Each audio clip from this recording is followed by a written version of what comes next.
전 저의 엄마 아빠가 누구인지 모릅니다. 절 키워준 할아버지 말씀으로 5살에 길을 잃고 울고 있는 것을 파출소에 신고를 하시고는 파출소 순경아저씨에게 저의 부모님이 찾아올 때까지 맡아 키운다고 하여 저를 할아버지 집으로 데리고 왔다고 하였습니다. 전 이미 그때에 우리 엄마가 절 버린 것을 알았습니다. 저를 버리기 전날 아빠로 생각이 드는 사람이 찾아와서 엄마와 다투었고 그 다툼 도중에 절 버린다는 말을 한 것이 얼핏 기억에 있었기 때문입니다. 할아버지는 아들이 있었는데 사고로 죽었고 며느리는 아들이 죽자마자 말 한마디 안 하고 보상금과 집을 팔고 살림을 챙겨서 도망을 가버리자 며느리를 찾으려고 시골에서 올라와 헤매이다가 찾는 며느리는 못 찾고 저를 주워서 할아버지 혼자 재배하는 지금 제가 사는 과수원으로 왔다고 하였습니다. 할아버지는 저를 친손녀 이상으로 애지중지하시며 키워주셨습니다. 주민등록상에는 저는 할아버지의 동거인으로 올려져 있었고 이웃 사람들도 저를 길거리에서 주워온 아이라는 것을 다 알았고 혼자 쓸쓸하여 손녀로 생각하고 키운다고 생각을 하였기에 그 어느 누구도 할아버지와 저를 이상하게 안 봤습니다. 초등학교를 졸업하고 중학교도 보내어 주었습니다. 그리고 읍내에 있는 고등학교에도 진학을 하였습니다.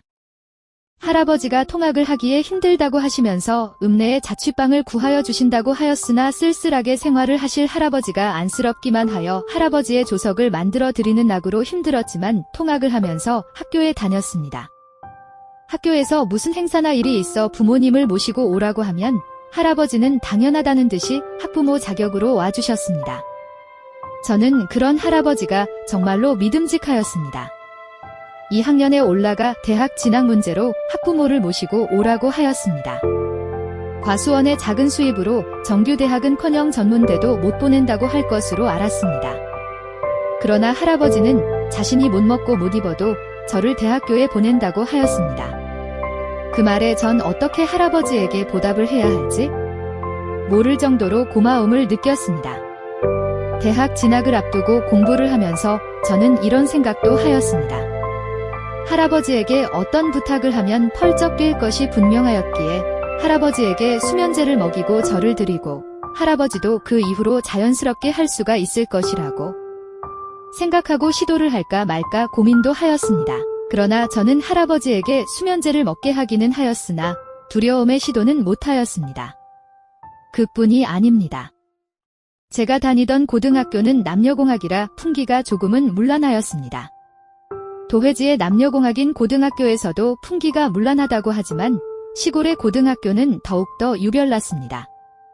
이놈하고 사귄다고 소문이 났던 년이 그 다음 날은 또 다른 놈하고 사귄다는 소문이 났으며 또 얼마 안 가서 또 다른 놈과 같이 학교 뒷산으로 가는 것을 본 것이 한두 번이 아니었습니다.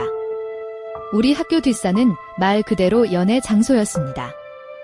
아무리 학교 선생님들이 돌아가며 산에 올라 단속을 하여도 어떻게든 선생님 눈을 피해 연애를 하였습니다. 저에게도 집적거리는 남학생은 많았습니다. 친구로 만났으나 끝내 내키지 않아서 안 만났던 남학생도 무척 많았습니다. 오직 한 번뿐인 것을 아무에게 줄 수는 없었습니다. 피 한 방울 안 섞인 나를 친손녀 이상으로 키워주시고 공부를 시켜주신 할아버지 이외에 그 누구에게도 말입니다. 그런 마음을 가진 것은 고등학교에 올라와서 하였지만 보온을 해야 한다는 생각은 초등학교에 다니면서 선생님이 사람이 은혜를 모르면 그것은 사람이 아니라 짐승이라고 한 말을 들으면서 저는 할아버지에게 은혜를 갚아야 한다는 마음을 먹었으나 어떻게 해야 내가 할아버지에게 은혜를 갚을 것인가? 하고 구체적으로 생각을 한 것은 고등학교 2학년 때 진로 문제로 할아버지가 학교에 온 이후였습니다. 몇 년 전부터 과수원에 과일이 많이 열렸고 또 품질도 좋아서 다른 과수원에 비하여 할아버지 과수원의 과일은 비싼 값을 받아서 풍족은 안 하였으나 예전에 비하여서는 훨씬 살기도 좋았습니다. 금년에 전 서울의 인류대학에 무난히 합격을 하였습니다. 선생님들은 학교의 경사라고 좋아하였습니다. 그리고 우리 할아버지는 더욱 좋아하시며 동네 잔치를 할 정도였습니다. 등록금도 내고 이제 서울의 하숙집이나 자취방을 구하면 되었습니다.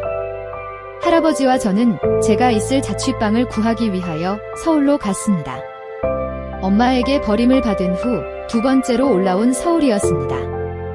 한 번은 면접을 보려고 왔었으나 그때는 혼자였습니다.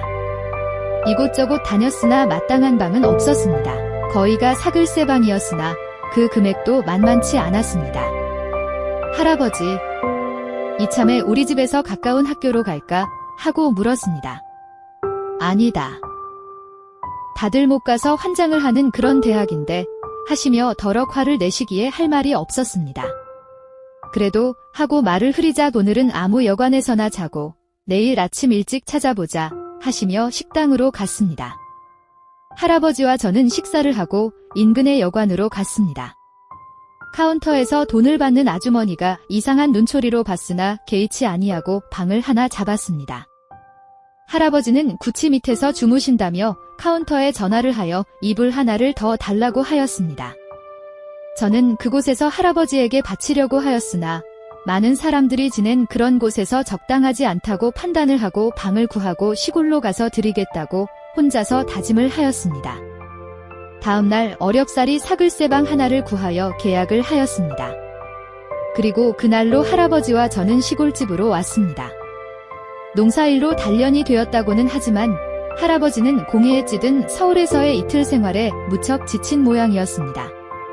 할아버지, 씻어. 난 밥할게. 전기밥통에 씻은 쌀을 붓고 전기를 꼽고 드디어 작전에 들어가기로 마음을 먹고 대문을 걸었습니다. 아니, 너, 할아버지가 눈을 동그랗게 뜨고 날 봤습니다. 얘야, 이럼 안 돼. 어여 나가. 하였으나 싫어. 오늘 할아버지하고 같이 있을 거야. 얘야, 이럼 안 돼. 하며 할아버지는 벌벌 떨었습니다. 허.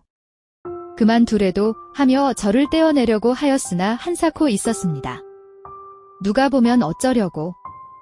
얘야, 그래도 이럼 안 된다 하시며 제 손을 잡았으나 싫어 하며 저는 천천히 이런, 내가 죽일 놈이지.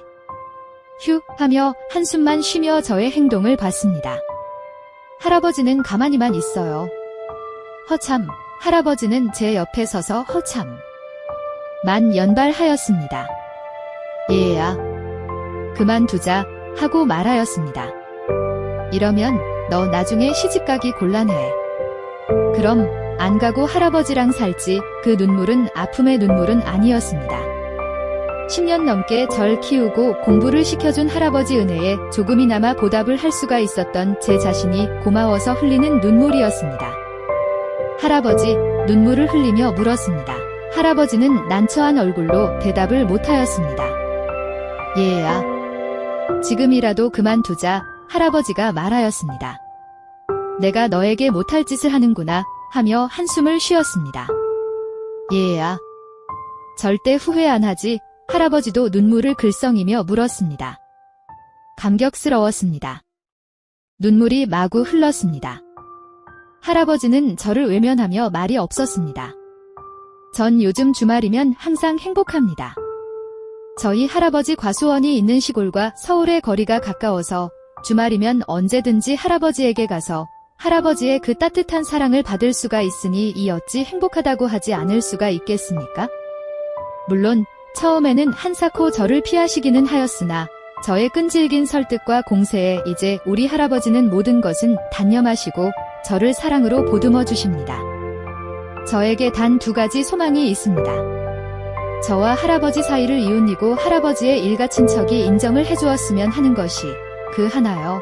마지막 한 가지 소원은 아들을 가슴에 묻고 쓸쓸하게 살아오신 할아버지에게 후사를 이을 아이를 하나 낳아드리고 싶은 것이 제가 그동안 할아버지에게 받은 은혜에 다소나마 보답을 하는 것이라고 생각을 합니다.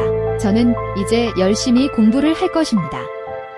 대학을 졸업하고 직장에 다니면서 우리 할아버지에게 손에 예쁜 아들을 하나 안겨드릴 예정입니다.